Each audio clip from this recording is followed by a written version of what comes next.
بسم الله الرحمن الرحيم. اللهم صل وسلم وبارك على سيدنا محمد. عاملين ايه حبايبي؟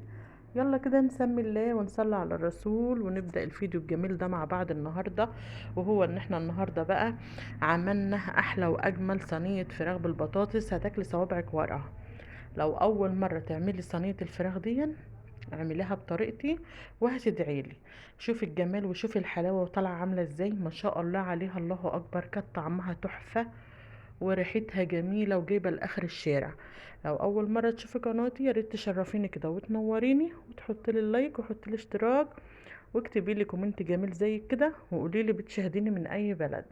يلا بينا نشوف عملنا الفراخ الجميلة ديت ازاي، ونشوف طريقتها سهلة جدا وبسيطة خالص. ولكل البنات حبايبي اللي بيتعلموا، خليكي معايا واتفرجي عليها وخطوة خطوة نفذيها، ما شاء الله عليها. هتعمليها في عزومة، هتعمليها في مناسبة عندك، في رمضان، في طبعا في الأيام العادية كلنا بناكل وكلنا بإيه بنحب نعمل و... وبإذن الله هتعجبك جدا جدا جدا. جربيها معايا وقولي لي ايه رأيك فيها واكتبي لي في الكومنتات على الطريقة بتاعتي ايه رأيك فيها. يلا بينا نشوف عملناها ازاي ونشوف الجمال والحلاوة دي طلعت ازاي. اول حاجة بقى هنبدأ بايه؟ بالصلصة بتاعتنا بتاعت الفراخ. إيه، خرطنا بصلاية كده حلوة عملناها في الكبة، وجبنا عليها معلقة سمنة كده حلوة وحطيناها عليها، وهنقلبها كده على النار شوية لما تصفر معانا. زي ما انا معوداكم مش بنحمر البصلة قوي، احنا يدوب بنصفرها بس عشان تعب المعدة. خلينا ايه، ما نسبكش الاكل قوي عشان ايه تعبنا، ان احنا نحافظ على صحتنا. هنقلبها كويس كده لحد ما تاخد لون بسيط. حابة تعملها نية بس البصلة تنزل المية بتاعتها كده دقيقتين وتحط عليها الطماطم اعمليها. حابة تحمريها خالص وبتحبي الاكل مسبك حمريها، حسب ما انت بقى ايه متعودة ومعودة اهل بيتك عليها. الطريقة سهلة خالص، وخليكم معايا لكل البنات حبايبي اللي بيحبوا يتعلموا ويشوفوا افكار جديدة ويشوفوا الاكل بيتعمل ازاي، وطبعا بيفكروا ان الحاجة صعبة. هتعمليها مرة واتنين هتلاقيها ما شاء الله عليها سهلة وبسيطة خالص. خلاص قلبنا البصلة اهيت، خدت معانا اللون الصغير اللي انتوا شايفينه ده وايه، وعملنا الطماطم فريش وطازة اهيت جميلة وحطيناها على البصلاية بتاعتنا وهنقلبها في بعضها.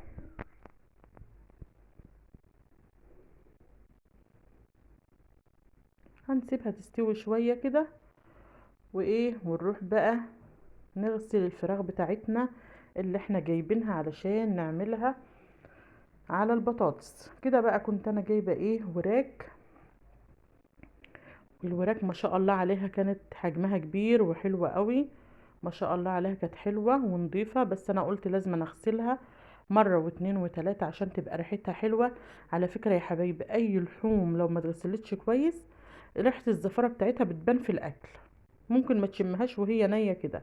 بس لو مش نظيفة، لو كانت الكرشة او الممبار او البط او الفراخ او اي لحوم طيور، لازم تغسليها كويس وتنضفيها علشان تاخد معاكي في الاكل الطعم الجميل ده. نقحتها بليمون بقى وايه وظبطتها على ما ظبط بقيه الايه التخديع. كده بقى كنت دقه ايه في توم على شطه حاميه كده سبايسي وشويه بهارات وشويه ملح، وخدتهم ورحت بقى ايه نزلنا بيهم في الصلصه بتاعتنا اللي هي التخديعه بقى. احنا بنقول زي ما احنا بنقول في بلدنا، واحنا من الارياف وبنحب نقول بالبلدي كده. كده ايه، هنقلبهم في بعض ونسيبهم يستووا. ويلا بينا نجهز الفراخ بتاعتنا ونجيبها ننزل بيها في قلب الصلصة بتاعتنا. كده بقى البهارات كمان اهيت، كنت حطيت بهارات مع التومة وهحط كمان شوية على الصلصة. اهم حاجة في الاكل ان انت تظبطيه وتحط له بهاراته وتهتمي بيه و... وتحط له ملح وتظبطيه كده. كده بقى الوراك اهي كنت شققتها كده بالسكينه، عملت لها فتحات لان الوراك دي كانت كبيره، فلازم ايه تشرب من الصلصه بتاعتنا. كده انا لما باجي اعمل الفراخ يا بنات بنزل بيها على وشها الاول علشان لما اجي اقلبها تكون شربت من الصلصه ومن الملح ومن التوابل. اما اقلبها بقى عشان ما عدتش اقلبها تاني، اقلبها بقى وانا رايحه ادخلها الفرن. تكون خدت الوش بتاعها، تلاقيه طعمه زي اللي هو من نفس الصلصة وزيه من تحت.